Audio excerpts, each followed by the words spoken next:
meus amores, tudo bem? Vamos para mais uma videoaula. Nós vamos discutir na aula de hoje o capítulo 4, ação hormonal, certo? Então, pegue o seu material a partir da página 56 e vamos acompanhar. Marque aí no seu livro as principais informações, anote as dúvidas para estarmos tirando as nossas interações. Nessa videoaula de hoje, nós vamos ver um pouco a respeito dos hormônios animais, tá? Os hormônios vegetais nós vamos ver na próxima videoaula. Então, vamos lá. Nós já sabemos que a ação hormonal, os hormônios, né? Na verdade, esses hormônios, eles vão determinar muitas coisas no nosso organismo e dos seres vivos de um modo geral, né? A metamorfose presente nas borboletas, por exemplo, né? Todo aquele processo de transformação envolve ação hormonal, né? O mimetismo, né? Capacidade que alguns seres vivos têm de se camuflar, de se esconder no ambiente, né? Mudando a sua cor, envolve ação hormonal. Aquela velha história, dormir bem para crescer, né? Nós já até discutimos isso, a questão do hormônio do sono. O hormônio do crescimento ser produzido, né, no escuro, né? Então, por isso que esse hormônio ele é produzido em maior quantidade à noite. Por isso essa questão de dormir para crescer, tá? E em função dessa mudança de comportamento hoje, né, ficamos cada vez mais tempo acordado em função da tecnologia, dos celulares, enfim. Isso pode interferir um pouco nessa ação hormonal e, consequentemente, no crescimento, tá? Mas com relação a hormônios exclusivos, na verdade, os hormônios presentes, produzidos pelo organismo, pelo ser humano, nós vamos estudar mais na frente, ainda esse ano, tá bom?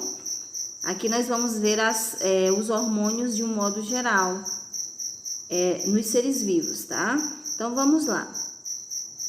Como eu citei algumas situações aí, ó, podemos perceber que os hormônios, eles agem por todo o organismo, influenciam o crescimento, a muda, a reprodução, a regeneração, a metamorfose, a mudança de cor, o sono, a fome, enfim, vários outros processos em invertebrados, né?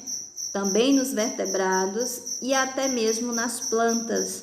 Vai ter várias situações que ocorrem em função da ação hormonal. Mas o que são hormônios, né? São mensageiros químicos.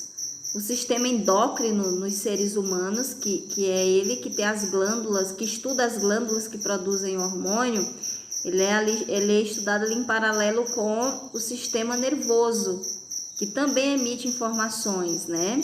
A diferença é que o sistema nervoso vai emitir informações através de impulsos nervosos pelos neurônios e o sistema endócrino através dos hormônios, que são substâncias químicas lançadas na corrente sanguínea e que vão determinar aquela situação em questão.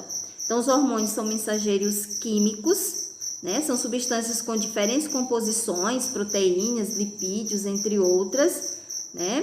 Que vai interferir aí no sistema cardiovascular dos animais, vai circular no sistema cardiovascular dos animais, como eu falei antes, são substâncias que são lançadas na corrente sanguínea, é isso? E no caso das plantas, nos vasos condutores, né?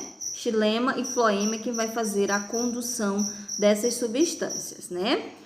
Vai atuar em células e órgãos específicos, regulando o funcionamento, excitando-os ou inibindo-os, tá? Então, dependendo da situação, vai ocorrer essas funções antagônicas, não é isso? Mas nós vamos ver agora, passo a passo, de quais são esses hormônios e como ele vai agir nos seres vivos.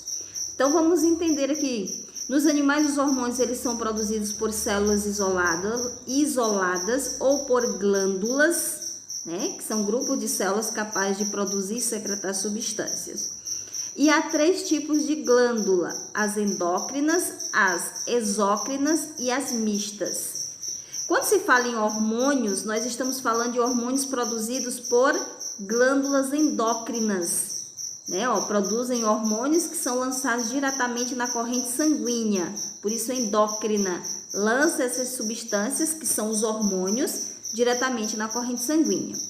As exócrinas são glândulas que produzem substâncias ou secreções, eu não vou mais chamar de hormônios, tá?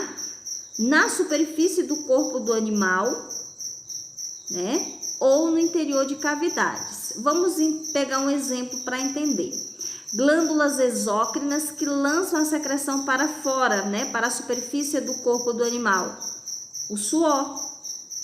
As glândulas sudoríferas ou sudoríparas lançam o suor para fora, né? Para a superfície do corpo. As glândulas mamárias produzem o leite e lançam para fora, né? Pela superfície do corpo. As glândulas lacrimais produzem as lágrimas, enfim. E um exemplo de glândulas exócrinas que lançam a sua substância em cavidades do corpo. No sistema digestório existem várias, né? E várias enzimas que vão produzir, né? Essas substâncias que vão ser lançadas dentro dessas cavidades. Por exemplo, na boca vai existir a saliva, é isso que vai ajudar aí na digestão dos alimentos. No estômago, né, vai existir outra substância que também vai ajudar. E aí eu pego aqui como exemplo, aí eu vou falar aqui nas mistas. E as mistas apresentam uma porção endócrina e outra exócrina. Como assim? O pâncreas é um exemplo de uma glândula mista.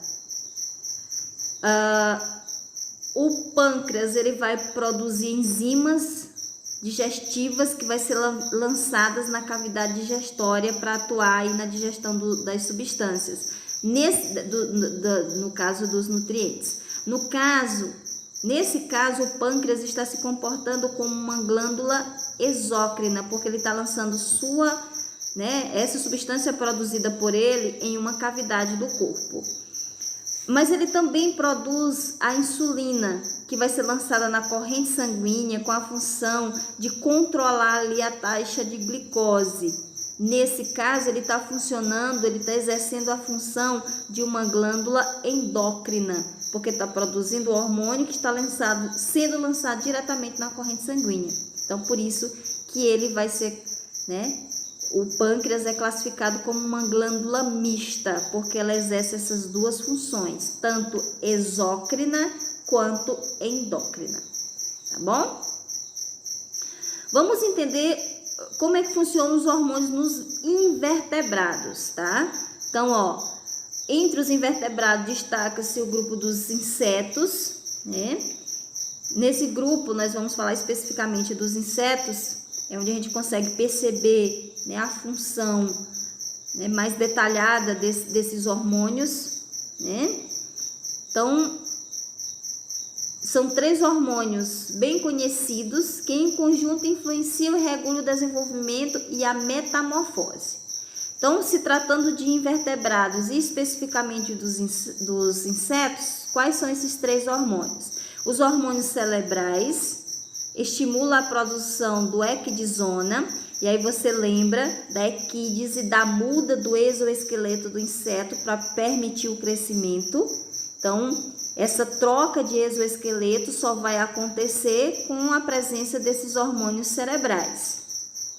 Aí, ele vai estimular a produção do equidizona, e é o equidizona, o hormônio da muda, que vai atuar na muda ou equídise, que é a troca do exoesqueleto no período do crescimento do animal. Então, esses dois hormônios, eles, no final das contas, eles vão fazer a mesma função. O hormônio cerebral produz a equidizona, e a equidizona vai estimular a muda ou equídise, né, nos invertebrados, a troca do exoesqueleto. E o hormônio juvenil, ele bloqueia ou retarda as mudanças do corpo, né, que fazem a larva se transformar em adulto. Por isso é hormônio juvenil. Ele deixa esse animal por mais tempo na fase jovem, na fase de larva, ok? Então são os 3 hormônios aí que está presente de forma bem expressiva nos insetos. Aí é só um exemplo aqui, ó, da troca do exoesqueleto, né, que vai ser estimulado aí pela equidizona. E aqui a metamorfose, né? Você já conhece todo esse ciclo aqui, não é isso? O ovo, a larva, né? A lagarta, aí a fase de pupa, que ele fica ali no casulo, não é isso? E só depois, né?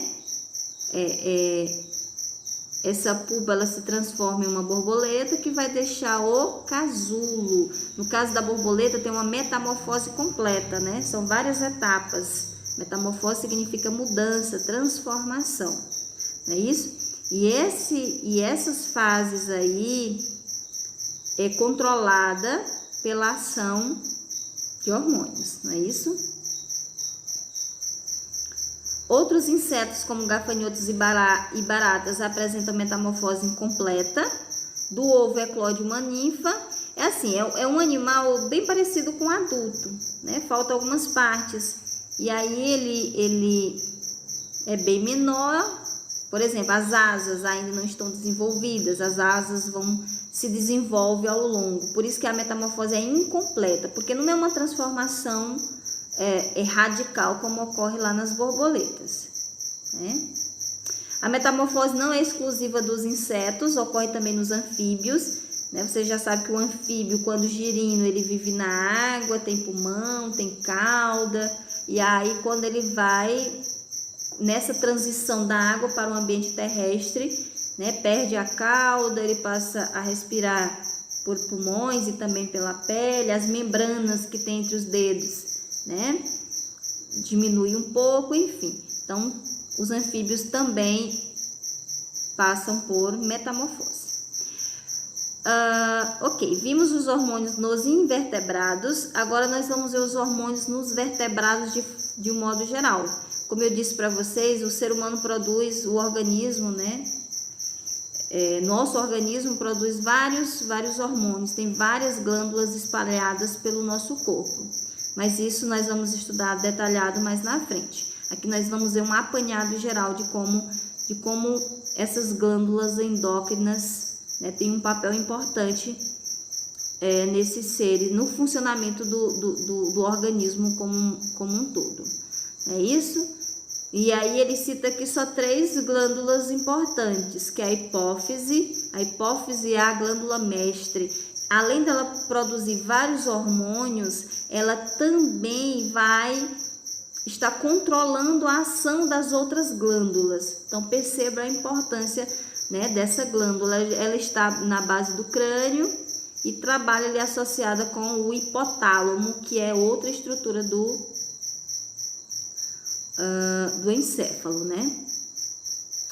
É chamada de glândula mestra porque além de regular o funcionamento de várias outras glândulas, como a tireoide, os testículos, os ovários e as suprarrenais, é responsável pela produção de hormônios que atuam no crescimento, é o hormônio do crescimento, né?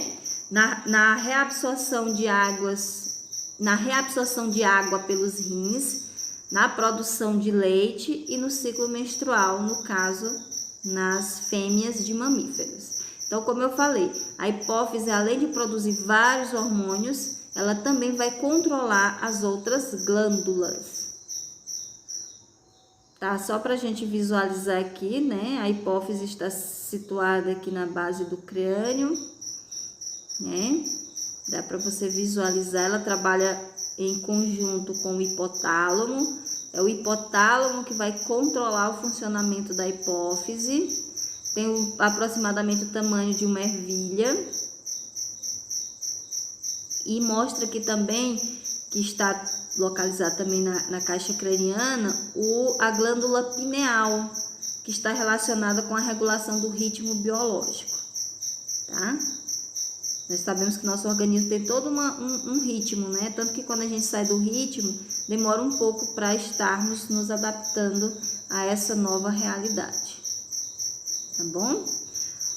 Como é que em peixes e anfíbios e répteis, que também são vertebrados, a hipófise produz o hormônio estimulador de melanócitos, né, que atua na dispersão dos cromatóforos e, consequentemente, na alteração da coloração do animal.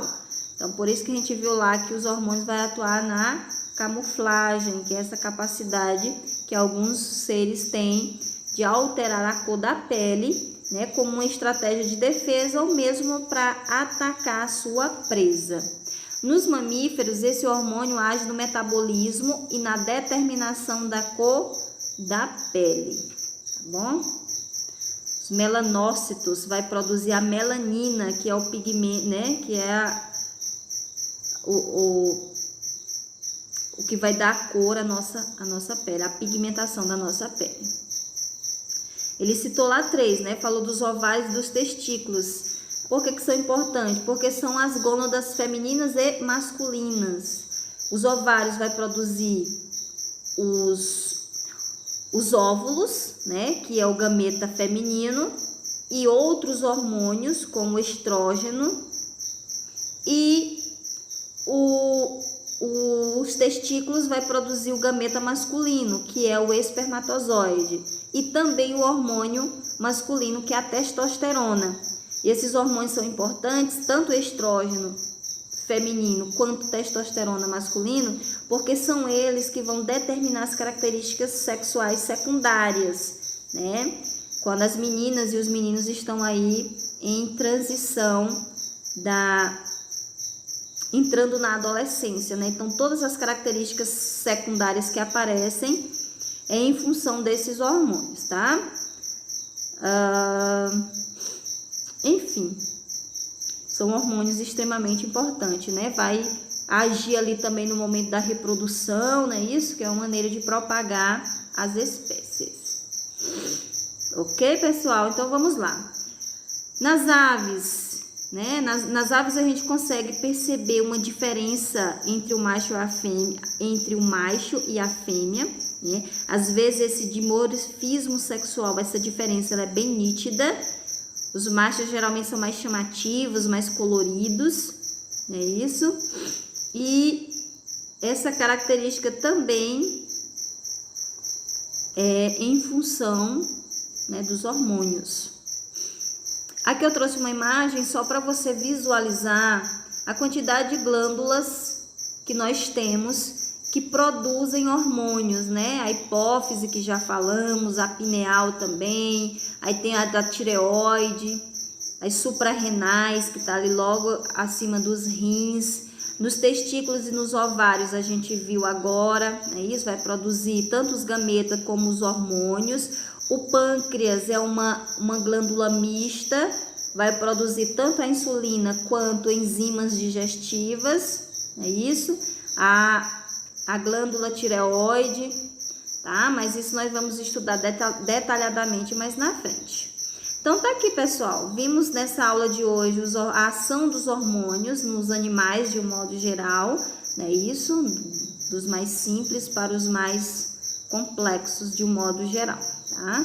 De forma bem abrangente. O que eu quero de atividade? Páginas 61, 62 e 63. Enviar até o dia 25/6 para o e-mail descrito aqui, que você já conhece. Quem ainda não anotou, anote, por favor, aí na sua agenda.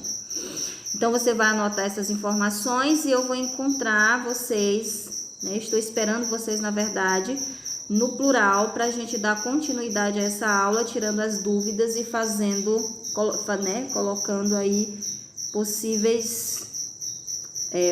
fazendo colocação, na verdade, outras informações relacionadas a esse assunto, tá bom? Então, eu aguardo todos vocês. Até daqui a pouco.